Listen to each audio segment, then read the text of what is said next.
Bonjour à toutes et à tous les amis, c'est Gilles Mansillon. Je reviens vous saluer aujourd'hui dans cette magnifique journée de dimanche et je vous remercie d'aimer, je vous remercie de partager, de commenter, de souscrire et je vous remercie pour votre soutien sur Tipeee et sur PayPal. Il y a beaucoup de choses qui se préparent à bouger, hein. On est vraiment, il faut vraiment s'habituer à cette nouvelle énergie qui arrive avant les manifestations.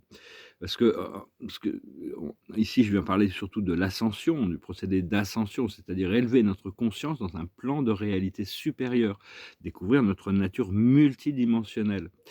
Et c'est un petit peu comme se tenir au-dessus de la dualité, parce que quand on regarde la dualité depuis un plan supérieur, c'est un peu la lumière et l'obscurité qui se courent après éternellement. Donc jusqu'au moment où on arrive au Dao, à l'harmonisation du positif et du négatif.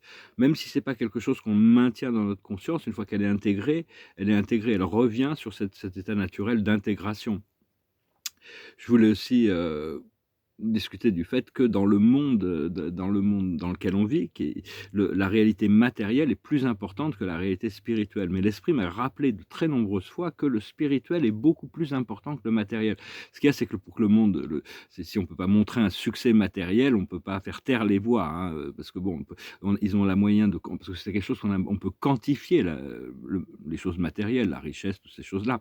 Mais la sagesse, c'est pas encore quelque chose qu'on qualifie. Dans le futur, on aura des moyens de qualifier la sagesse et chacun pourra trouver sa place par rapport à son niveau de sagesse et ses positions où il pourra trouver l'épanouissement et les bonnes responsabilités. Mais parce que c'est complètement normal de se sentir dysfonctionnel dans un monde qui n'est pas fonctionnel, où toutes les règles sont truquées. Donc mais enfin quand on veut recréer quelque chose, il vaut mieux recréer par-dessus plutôt que d'essayer de réparer l'ancien. C'est-à-dire que prenons je prends un exemple, si je fais un tableau avec des magnifiques couleurs et tout d'un coup, il y a une grosse tache noire qui casse tout au milieu, hem on peut garder une partie de la tache noire, l'intégrer pour dynamiser le tableau, mais bon, on doit pouvoir repeindre par-dessus pour ramener l'équilibre sur les choses. Donc il faut essayer d'éviter si on a un problème, on a tous des problèmes ici, si on a un problème, il faut essayer d'éviter de penser trop au problème tant qu'on n'a pas la solution. Parce que sinon on renforce le problème, c'est sans apporter de solution. Par contre, si on arrive à s'en détacher, on recrée quelque chose et là, les solutions viennent naturellement. Enfin bon, c'est un point de vue, je ne fais qu'exprimer des points de vue ici, des perspectives. Bon, bah, c'est bien de pouvoir intégrer un petit peu tout ce côté, obscur sans jugement. Ça nous permet de trouver l'équilibre, hein. C'est vraiment ce que l'on recherche, c'est une intégration, équilibrage, une équalisation de toutes les dualités. Quand on atteint la septième dimension, on devient maître de notre réalité et on peut rester conscient de la 13e dimension, un point qui est au-delà des transformations de toute la matrice de notre sous-univers. Ce que Parce que bon, ce qu'on cherche, c'est la liberté, le bonheur, la joie, cet état de samadhi, mais seulement ça, on peut l'atteindre que individuellement. Parce que le plan collectif, c'est l'œuvre de Dieu, c'est grandiose. Chaque âme est vraiment dans son, donc on doit vraiment essayer de chercher notre salut, mais sans avoir besoin d'attendre que le salut collectif arrive. Ça va venir, mais ça va au rythme au rythme de la conscience universelle.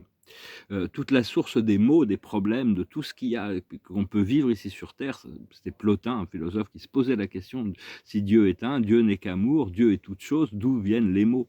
Ça vient de l'obscurcissement de la conscience. On nous obscurcit notre conscience quand on descend ici pour justement apprendre et comprendre que bon, c'est souvent les choix moraux ou immoraux qui sont devant, quand une conscience est obscurcie. Dans les 3 premières années de notre vie, on fait des choix qui déterminent tout le reste de notre vie et Dieu prend conscience de ses choix et nous assiste et nous soutient pendant l'expérience de notre vie. Mais il y a des gens, ils sont complètement privés de conscience morale. Ils n'ont pas la conscience, leur conscience ne peut pas dépasser la cause et les effets. Ils ne voient que leur intérêt propre. Donc c'est des jeunes âmes. Donc ça, il y en a beaucoup sur terre aussi. Et parfois, je m'aperçois, hein, le créateur permet à des âmes comme ça, qui font des choses extrêmement négatives, de s'incarner encore et encore et encore et encore pour développer leur plan négatif, jusqu'au moment où ils doivent faire face aux conséquences de leurs actions. Et là, on arrive vraiment dans un temps où il y a une incomptabilité, hein, il va falloir rendre des comptes pour toutes les actions. et faire face aux conséquences, hein. Parce que bon, de toute manière, là, sur le plan terrestre, pour tous ceux qui attendent toutes ces choses du plan terrestre, ils ont tout entre les mains, hein. Ils ont le bateau d'Evergreen, ils ont, les cassettes de toutes les cassettes de Epstein. Bah, je veux dire, ils ont tout ce qu'il faut entre les mains, hein. Bon, enfin bon, ça c'est on va voir comment les choses se développent au niveau des révélations par rapport au collectif terrestre. Mais ce qui est essentiel, ce qui est important, c'est de se libérer soi-même. Il y a rien de tout le reste, ça fait partie d'un plan plus grandiose qui nous dépasse de toute manière, hein. Ce qu'on doit, c'est devenir le metteur en scène de notre propre vie et d'assister le reste de la vie à prendre conscience de ses pouvoirs de créateur le plus possible. C'est un peu faire le travail de Dieu. Tous les gens qu'on rencontre, c'est des clients, hein. Ce que l'on vend, c'est leur possibilité de se libérer, le salut, le l'habilité de vraiment d'accepter, de trouver la paix, la compréhension, et on doit garder la porte ouverte pour leur on ne peut pas faire le travail pour eux, hein, encore une fois, on peut pas chacun s'il doit faire ses choix personnels, mais on peut garder la porte ouverte et inspirer les gens à écouter leur cœur plutôt que tout leur conditionnement mental. Petit à petit, ça vient de toute manière, hein. Ce qu'on a besoin, c'est d'être en alignement avec nous-mêmes. Mais parce qu'il y a beaucoup de gens très puissants qui ont vraiment un sens ils ont un sens du rythme et ils ont un sens de ce qui leur est dû, hein. Mais bon, ça encore une fois, maintenant tout le monde entier voit les choses. Il y a toute cette prise de conscience, donc aussi détourné que ça puisse être de la vraie voie.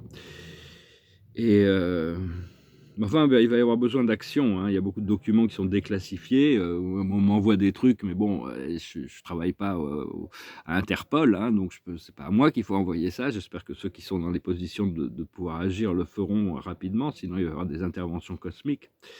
Mais enfin bon, ça dépasse un petit peu, des fois il y a plein de choses, il faut aller avec le courant et comme si on se tourne vers ces plans spirituels, on s'aperçoit qu'il y a des plans plus très élaborés qui sont déjà en place, et ce qu'on veut, c'est trouver notre équilibre à l'intérieur de ces plans.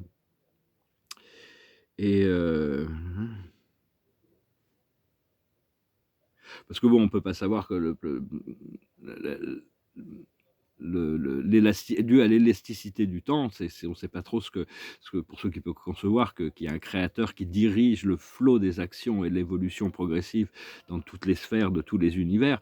On ne sait pas vraiment le timing, hein. Personnellement, je pense qu'on va, dans mon incarnation, avant de partir, il me reste encore un petit peu de temps apparemment à vivre aussi dans cette incarnation, de vraiment voir une transformation profonde, hein, du monde, hein, vraiment qui va vraiment changer parce que bon, personnellement, j'ai un parcours très atypique, mais on vit sur une planète qui est très atypique, hein, aussi.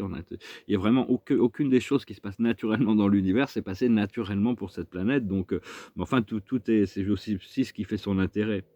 Et savoir que toutes les âmes qu'on s'aperçoit, on peut regarder, on sait peut-être pas pour nous-mêmes tout le temps, mais on peut voir que toutes les âmes sont entourées, encadrées. Il y a des anges, il y a des guides qui sont toujours là, en réalité. On a toujours ces guides qui sont invisibles, et tout d'un coup, on va les voir, on va les sentir, on va pouvoir communiquer avec eux, et c'est pas comme s'ils apparaissaient tout d'un coup, ils n'avaient pas été là. Ils ont toujours été là depuis le début de notre incarnation, seulement on ne les voyait pas avant.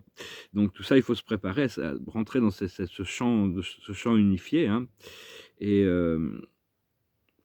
parce que c'est tous nos guides et nos anges, ils sont là pour quels que soient nos choix de vie, nos choix de vie, ils sont là pour faire que notre vie soit la meilleure vie possible, compte tenu des expériences, de l'éventail d'expériences qu'on a choisi de vivre à travers notre incarnation, et des leçons qu'on a besoin d'apprendre, tout en comprenant que notre choix d'existence dans cette réalité est quand même très, très, très, très spécifique. Si on choisit de naître au Moyen Âge, ou on choisit de naître au XXIe siècle, c'est pas on n'aura pas la même expérience. On choisit même si on choisit on parle de cette existence actuelle, le choix le choix de la culture, le choix du pays, le choix de la classe sociale, le choix de la famille, toutes ces choses-là déterminent précisément l'expérience que l'on va avoir sur Terre, parce qu'on est conditionné par la culture dans laquelle on est né. Mais enfin, on est connecté à beaucoup de cultures.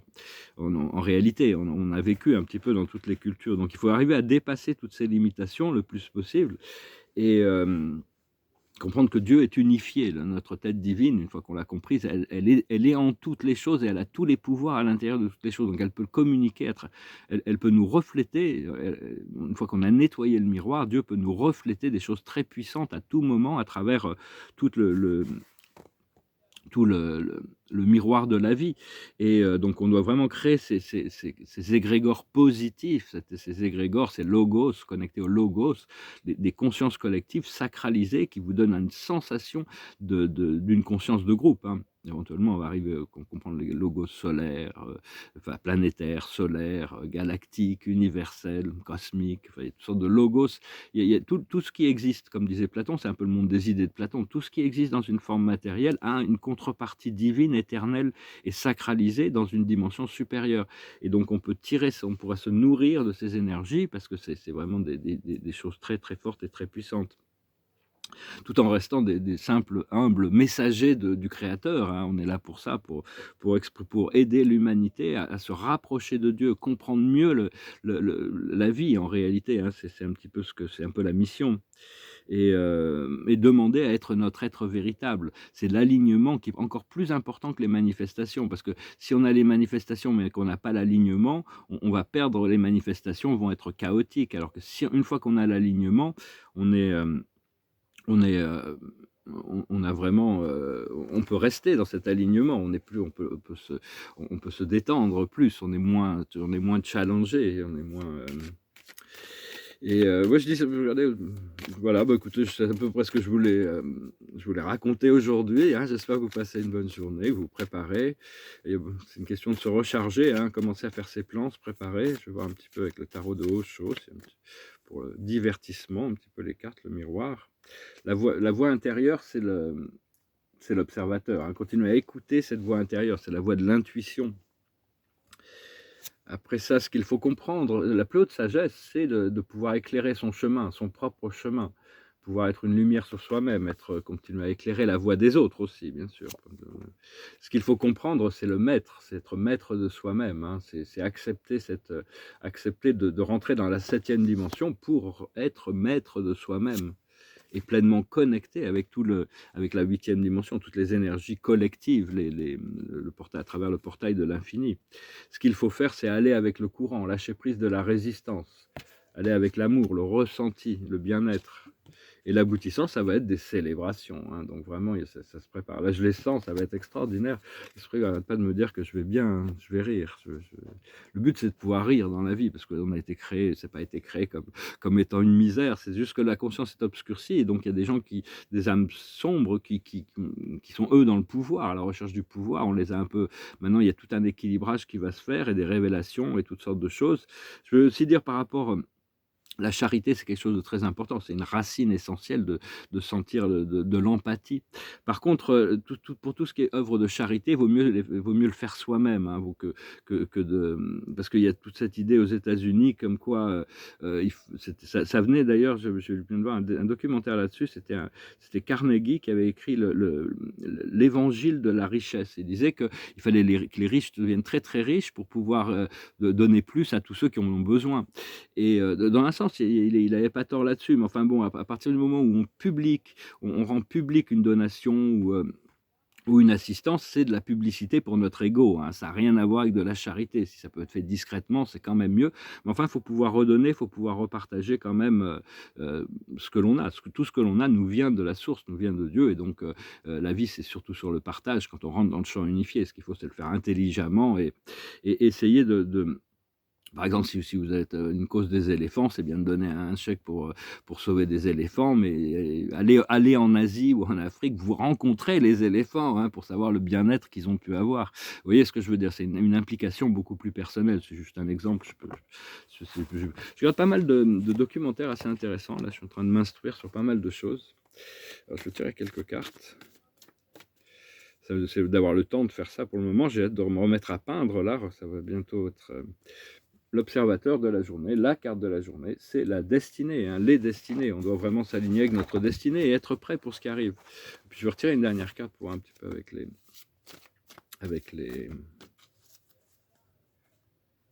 Ouais, c'est ça, c'est la carte que j'ai eue aujourd'hui, c'est la figure d'autorité. C'est-à-dire abandonnez toutes les autorités extérieures, soyez complètement dans votre autorité, votre souveraineté, votre choix intelligent, tout en restant, à l'écoute de la réflexion, du miroir, des voix intérieures, de vos guides qui cherchent quand même à nous aligner vers quelque chose, un être nouveau, une nouvelle fréquence de réalité. Qui arrive, qui est là déjà, on le sent déjà, c'est très agréable. Donc je vais finir avec une chanson. Je vous remercie infiniment d'aimer, de partager, de commenter, de souscrire et pour votre soutien.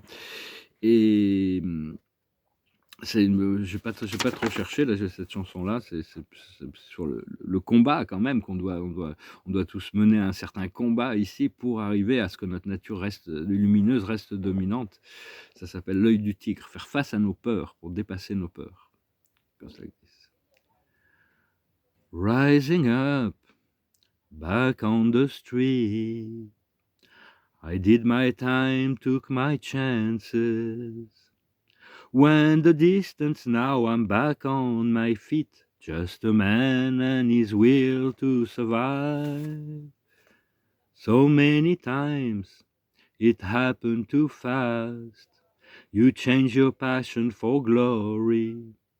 Don't lose your grip on the dreams of the past. You must fight just to keep them alive. It's the eye of the tiger, is the thrill of the fight. Rising up to the challenge of our rival. And the last known survivor stalks his prey in the night, and he's watching us all in the eye.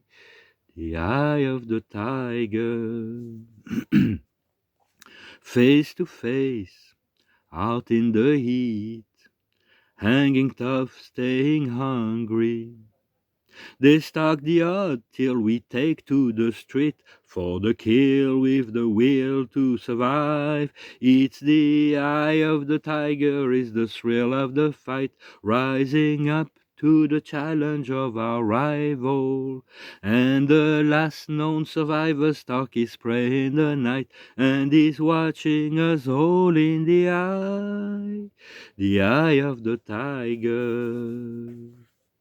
Rising up, straight to the top, got the gut, got the glory. When the distance now I'm not gonna stop, just a man and his will to survive. It's the eye of the tiger, is the thrill of the fight, rising up to the challenge of our rival. And the last known survivor stalks his prey in the night, and he's watching us all in the eye of the tiger, the eye of the tiger, the eye of the tiger. C'est peut-être la dernière fois que je chante cette chanson, parce que bon, la bataille est finie maintenant, ça y est, on a gagné, on n'a plus besoin de se battre, on est en top, hein, on est arrivé au sommet, donc il n'y a vraiment plus besoin de... Je vais retirer quelques cartes, les autres cartes, là. Voilà, je tirerai une dernière carte ici. Voilà, voilà, bah écoutez, hein, j'étais un petit peu... Je sais pas, il y a beaucoup de choses qui sont en train de s'organiser, il y a beaucoup de choses qui sont en train de changer aussi.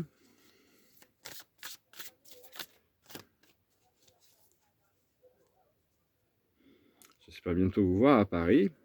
C'est le 6 de Raphaël qui dit « Laissez ressurgir l'enfant qui est en vous. Nouveaux amis ou relations anciennes retrouvées, enfant ou enfance. » Donc, oui, c'est vraiment trouver la joie de vivre, hein, comme les enfants, ils s'amusent. On s'amuse beaucoup quand on est enfant. On recrée notre réalité à tout moment, hein, donc déconnectez-vous de tout ce qui peut être sérieux, hein, prendre les choses, c'est pas parce que les problèmes de toute manière, si on a une solution, ben, on va directement à la solution. Sinon, si on n'a pas la solution, il vaut mieux lâcher prise du problème, aller dans un endroit où on se sent bien, entouré, guidé par une sagesse, par la connaissance, retourner à notre centre. On a toute la sagesse de l'univers qui peut nous être disponible et à ce moment-là, des solutions se présentent naturellement. Voilà, bah écoutez, je vous souhaite une très bonne journée, je vous dis à bientôt. Adonai.